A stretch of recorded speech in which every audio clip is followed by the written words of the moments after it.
श्रीपादराजं शरणं प्रपद्ये. अध्याय 11. सुब्बय्या श्रेष्ठी, चिंतामणी, बिल्व मंगल यांचा वृत्तांत. दत्त आराधनेद्वारा सर्व दैवतांच्या आराधनेचं फळ. श्रीपादांचा जन्म अत्युद्भुत ज्योतिर्मय. दुसऱ्या दिवशी सकाळी सुब्बय्या श्रेष्ठींनी सांगण्यास प्रारंभ केला. ते म्हणाले, श्री दत्तप्रभू सर्व देवतांचं स्वरूप आहे. दत्ताराधना केली असता सर्व देवतांच्या आराधना केल्याचं फल प्राप्त होतं. सर्व देवतांमध्ये दत्तप्रभूच अंतर्भूत आहेत. श्री सुमती माता अनसूया तत्वामधील परमशिवाची शनी प्रदोष समयी आराधना करीत असे. त्यामुळे श्री दत्तप्रभूंमधील शिवतत्व अनसूया तत्वात प्रतिबिंबित होऊन अनसूया माते समान असलेल्या सुमती मातेच्या उदरी श्रीपाद श्रीवल्लभांच्या रूपानं अवतरले. ही एक अद्भुत योग प्रक्रियाच होती. माता पित्याच्या संयोगाशिवाय योगनिष्ठेमध्ये असताना अप्पळ राजा शर्मा आणि सुमती मातेच्या नेत्रामधून योग ज्योती प्रकट होऊन त्यांचा संयोग होऊन सुमती मातेच्या गर्भात प्रवेश करून 9 महिन्यानंतर केवळ ज्योती रूपानं ते बाहेर प्रकटले. वास्तविक पाहता श्रीपाद ज्योती स्वरूपच होते. त्यांनी 3ऱ्या वर्षी आश्चर्यकारक लीला करण्यास सुरुवात केली. कालांतरानं श्रीपाद प्रभूंना एक बहीण झाली. तिचे विद्याधरी असं नाव ठेवलं होतं. विद्याधरीच्या जन्मदिवशीच बापनाचार्यालूंचे एक दूरचे बंधू मल्लादी रामकृष्णावधानुलू नावाचे एक महान पंडित त्यांच्या घरी आले. त्यांना चंद्रशेखर नावाचा एक मुलगा होता. घंटीकोटा यांच्या घरी महालक्ष्मीच जन्मली. ती मल्लादी घराण्यात सून म्हणून चांगली आहे असं ते नातेवाईकात मुक्त कंठानं सांगू लागले. श्रीपाद प्रभूंना सुद्धा हे नातं पसंत होतं. त्यांच्या संकल्पानुसार यथाकाली विद्याधरी आणि चंद्रशेखर यांचा विवाह मोठ्या थाटात पिठिकापुरम मध्ये संपन्न झाला. श्री विद्याधरी नंतर राधा नावाच्या बहिणीचा जन्म झाला. तिचा विजय वाटिका या क्षेत्रातील विश्वनाथ कृष्णावधानुलू या एका सद्ब्राह्मणाशी विवाह संपन्न झाला.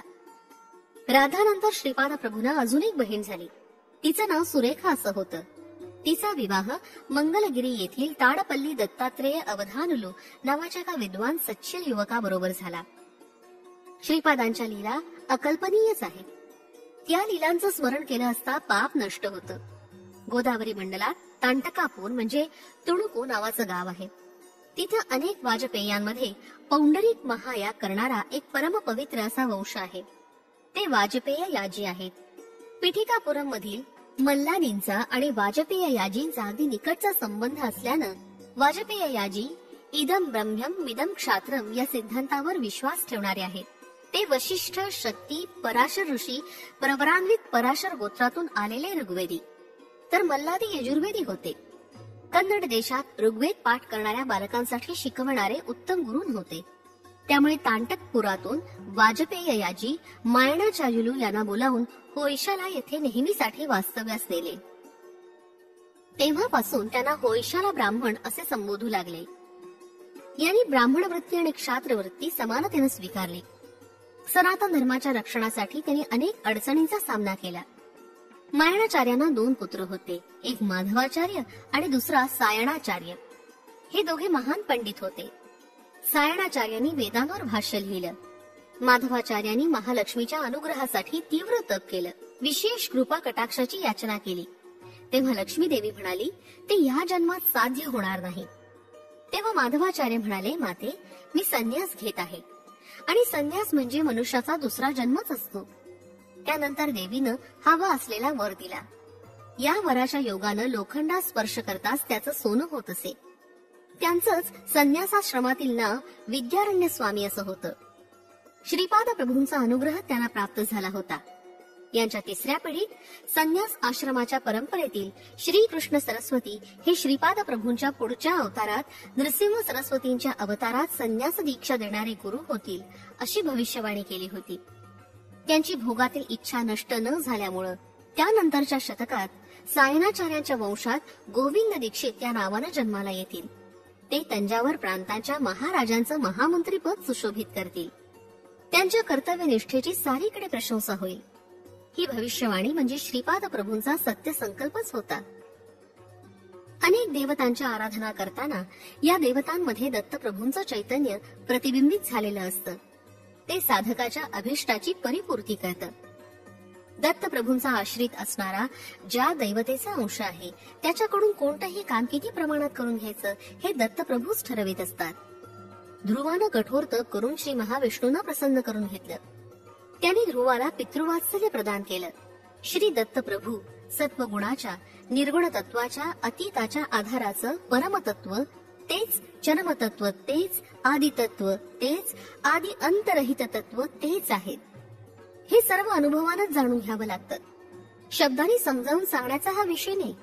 एखादं काम होणं किंवा न होणं, दुसऱ्या पद्धतीनं होणं हे सर्व सामर्थ्य श्रीपाद वल्लभांच्या अवताराचं रहस्य आहे. श्रीपाद तत्व. श्रीपाद श्रीवल्लभ स्वतः त्यांच्या घरी असलेल्या कालाग्नी शमन दत्त याची आराधना करीत असत. एकदा बापनार्युलूंनी श्रीपादांना याविषयी विचारलं. ते म्हणाले, श्रीपादा, तू दत्त आहेस का दत्त उपासक आहेस?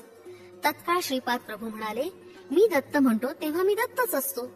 मी दत्त उपासक आहे असं म्हणतो तेव्हा दत्त उपासकच असतो. मी श्रीपाद श्रीवल्लभ म्हणताना श्रीपाद वल्लभच असतो. मी जो संकल्प करतो तोच होत असतो. मी जशी कल्पना करतो तसंच होत असतं. हेच माझं तत्व. आजोबांना हे सर्व आश्चर्यजनक वाटत होतं. श्रीपाद पुढे म्हणाले, तुम्ही आणि मी एकच आहोत. पुढील जन्मात अगदी तुमच्यासारख्या रूपात मी अवतार घेणार आहे. तुमच्यामध्ये संन्यास घेण्याची प्रबळ इच्छा आहे. परंतु तुम्ही या किंवा पुढच्या जन्मी संन्यास ग्रहण करणं हे माझ्या संकल्पात नाही. तंतोतंत तुमच्या सारख्याच रूपानं अवतार घेऊन तुमची कर्मबंधनं वासना यांचा नाश करण्याचं मी ठरवलं आहे. श्रीपादांनी आजोबांच्या भ्रूमध्यात स्पर्श केला. ते कूटस्थ चैतन्याचं स्थान आहे. त्यांना काही क्षणातच हिमालयात निश्चल तपसमाधीत असणाऱ्या बाबाजींचं दर्शन झालं. ते काही वेळातच प्रयाग महाक्षेत्रातील त्रिवेणी संगमात स्नान करत असल्याचं आणि त्यानंतर श्रीपाद श्रीवल्लभांचं रूप दिसलं. ते स्वरूप कुक्कुटेश्वराच्या देवालयातील स्वयंभू दत्तात विलीन झालं. त्यांच्यातील अवधूत स्वरूप निघालं. त्यांना बापनार्यांची कन्या सौभाग्यवती सुमती महाराणी भिक्षा घालत असल्याचं दिसलं. त्या अवधूतानं श्रीपाद श्रीवल्लभांचं बालरूप धारण केलं आणि सुमती महाराणींच्या मांडीवर तान्ह्या बाळाच्या रूपात झोपलेले बापनार्यांना दिसले. मातेच्या मांडीवरील बाळ पाहता पाहता 16 वर्षाच्या मुलात रूपांतरित झाले. त्या युवकानं त्यांच्याकडे दृष्टी टाकीत हुबेहूब बापनार्यांसारखंच रूप घेतलं आणि ती मूर्ती संन्याशाची होती. 2 नद्यांच्या संगमावर स्नान करून आपल्या शिष्यांसह ताठ मानेनं चालू लागले. तो संन्यासी बापनार्यांकडे वळून म्हणाला, मी कोण आहे या विचारात असल्यासारखे दिसत आहात. मला नृसिंह सरस्वती म्हणतात. हे गंधर्वपूर आहे. असं म्हटल्यावर काही क्षणातच आपलं वस्त्र नदीवर पसरलं आणि त्यावर बसून श्रीशैल्याला गेले. तेथील कर्दळी वनातील महापुरुषांनी महायोग्यांनी त्यांना साष्टांग नमस्कार केला. त्या सर्वांनी महाप्रभूंनी त्या वनात यावं यासाठी अनेक शतकांपासून तप केलं होतं. प्रभूंच्या दर्शनानं ते धन्य झाले होते. अनेक वर्षांच्या तपश्चर्येनंतर ते कोपिनधारी वृद्धाच्या स्वरूपात दिसले. तीच तेजस्वी नजर त्यांनी बापनार्युलूवर रोखून धरली. ते पुढे म्हणाले, या माझ्या रूपाला स्वामी समर्थ असं म्हणतात. थोड्याच वेळात त्यांनी प्राणत्याग केला आणि प्राणशक्ती वटवृक्षात गेले. त्यांचा दिव्यात्मा श्रीशैल्यावरील मल्लिकार्जुनाच्या शिवलिंगात विलीन झाला. महापवित्र अत्यंत शक्तिवंत असलेल्या त्या शिवलिंगातून मेघ गंभीर स्वरात आवाज आला, बापनार्या, तू धन्य आहेस. अनंत केवल अज्ञान स्वरूप अविनाशी असणारा मी तुझ्या एका क्रियाशक्ती योगामुळे सूर्यमंडळातून शक्तिपात करून या ज्योतिर्लिंगात आकर्षित झालो. या ज्योतिर्लिंगात विलीन असणारे 16 सहस्त्र दिव्य पुरुष सर्वदा माझी सेवा करत असतात. या ज्योतिर्लिंगाच्या दर्शनाला येणाऱ्या भक्तांना हे दिव्य पुरुष भौतिक आणि आध्यात्मिक प्रगतीमध्ये सहाय्य करतात. त्रिमूर्ती स्वरूपात असणारा मी श्रीपाद श्रीवल्लभ, नृसिंह सरस्वती आणि स्वामी समर्थ या रूपात तुला अनुग्रहित करत आहे, असे शब्द बापनार्यांना ऐकू आले. या प्रसंगानं बापनार्युलू स्तब्धच झाले. त्यांना समोर निरागस चेहऱ्याचा हसरा 3 वर्षाचा बालक श्रीपाद दिसला. त्यांचे सर्व अनुभव दिव्य आणि मधुर होते. त्यांनी प्रेमानं श्रीपादाला उराशी कवटाळून धरलं. त्यावेळी ते दिव्य तन्मय अवस्थेत गेले. तसा किती वेळ गेला ते कळलंच नाही. डोळे उघडले तेव्हा अग्निहोत्र करण्याची वेळ झाली होती. ते त्यासाठी उठले. बापनार्यांचं अग्निहोत्र कार्य सुद्धा अभिनव होतं. शमीच्या किंवा पिंपळाच्या लाकडानं अग्नी निर्माण करतात, परंतु बापनार्य समिधा अग्निकुंडात घालून वेद मंत्रोच्चारण करून अग्नी निर्माण करेल. अप्पल राजू शर्मा सुद्धा याच प्रकारे अग्निहोत्र करीत असत. त्यांच्या वंशात अग्निपूजा होती. प्रज्वलित झालेल्या अग्निकुंडात उतरून आहुती घालीत. हे विशेष उत्सवाच्या वेळी करीत. या प्रकारे अग्निपूजा करताना त्यांच्या वस्त्रांना आणि शरीरास कोणताही त्रास होत नसे हे महद आश्चर्य होतं. श्रीपाद प्रभूंचं अघटित सामर्थ्य. बापन्नार्युलूंनी अग्निहोत्रासाठी त्या दिवशी कित्येक वेळा वेदमंत्र म्हटले, परंतु अग्नी काही प्रज्वलित होईना. ते घामानं ओले चिंब झाले, परंतु अग्नी मात्र निर्माण झाला नाही. श्रीपादांनी आपल्या आजोबांची ही अवस्था दुरून पाहिली. ते अग्निकुंडाकडे पाहून म्हणाले, अरे अग्निदेवा, तुला आज्ञा करतो, आजोबांच्या देवकार्यामध्ये अडथळा आणू नकोस. अग्नी तत्काळ निर्माण झाला.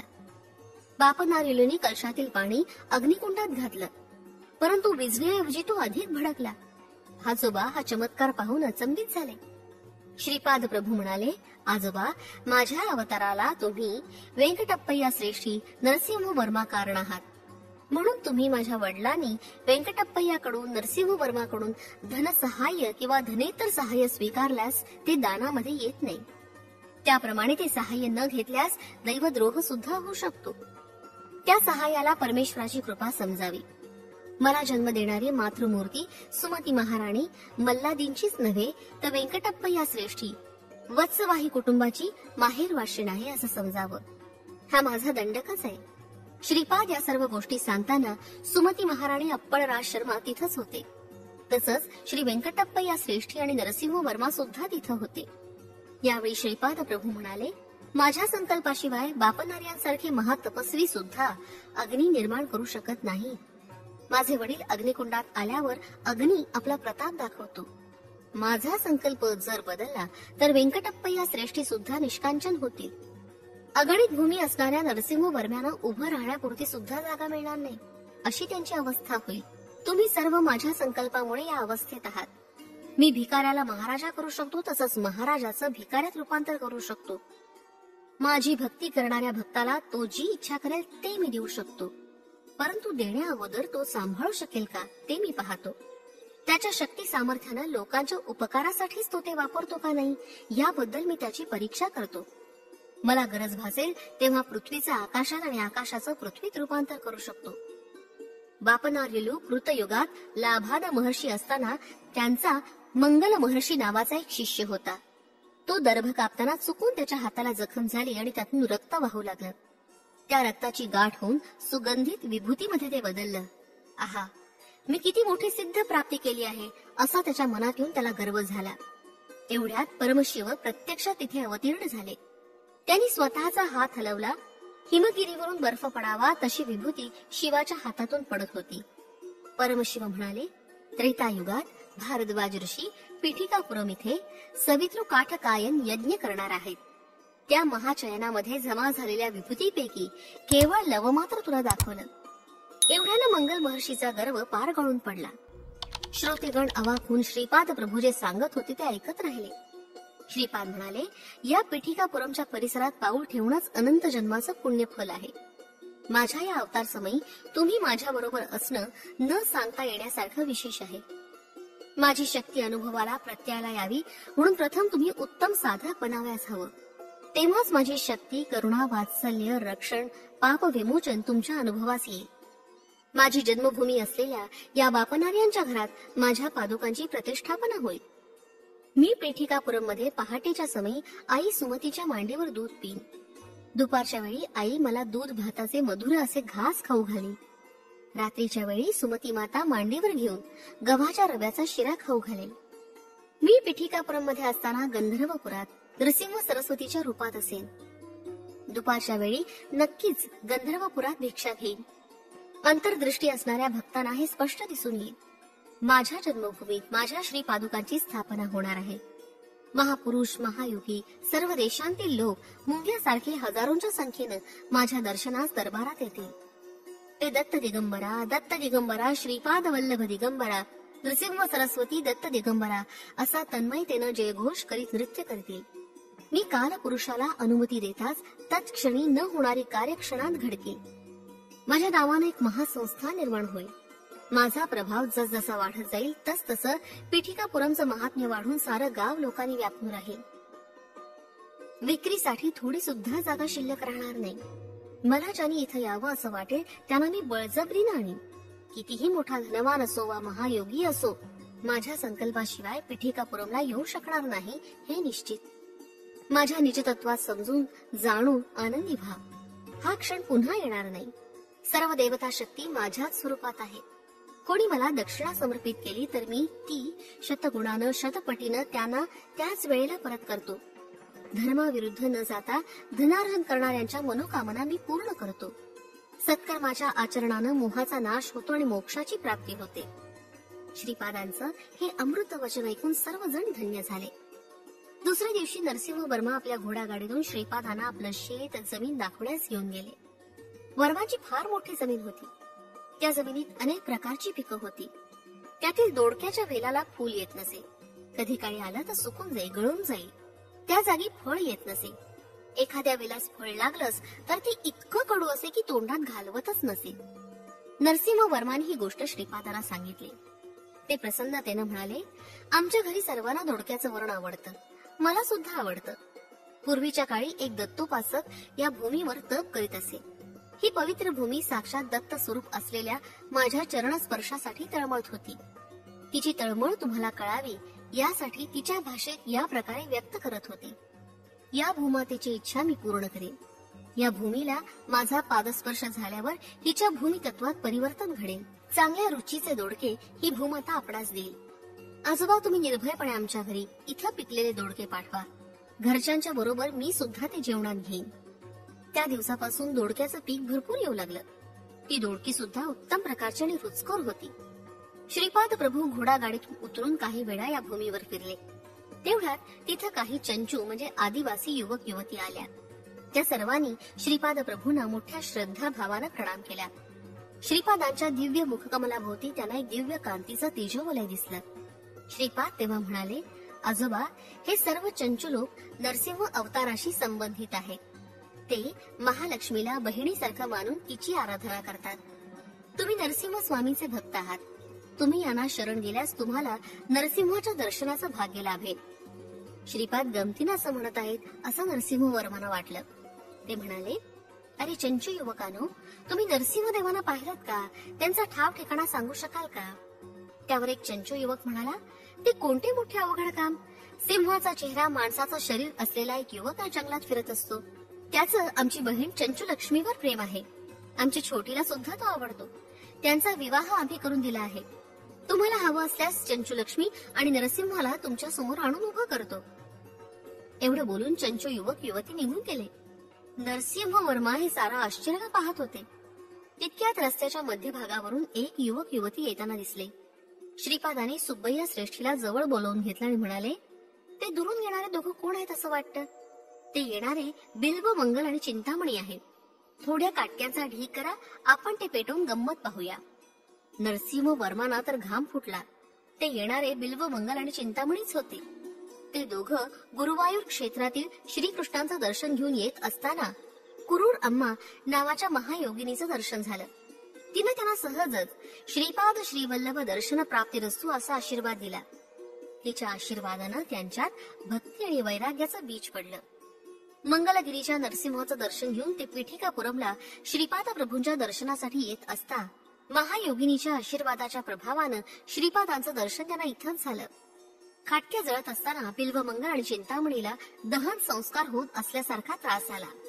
थोड्या वेळासाठी त्यांच्याच शरीरातून त्यांच्याच आकाराच्या दोन काळ्या आकृत्या बाहेर येऊन अग्नीत रुदन करीत पडल्या आणि भस्मसात झाल्या.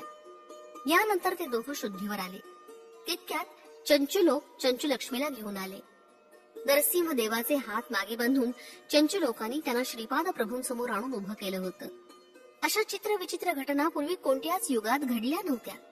श्रीपादांच्या अवतार कार्यातील अनेक लीला चमत्कार पूर्ण आणि अनाकलनीय आहेत. श्रीपादांनी नरसिंह देवाला प्रश्न केला, पूर्व युगातील नरसिंह तूच आहेस का?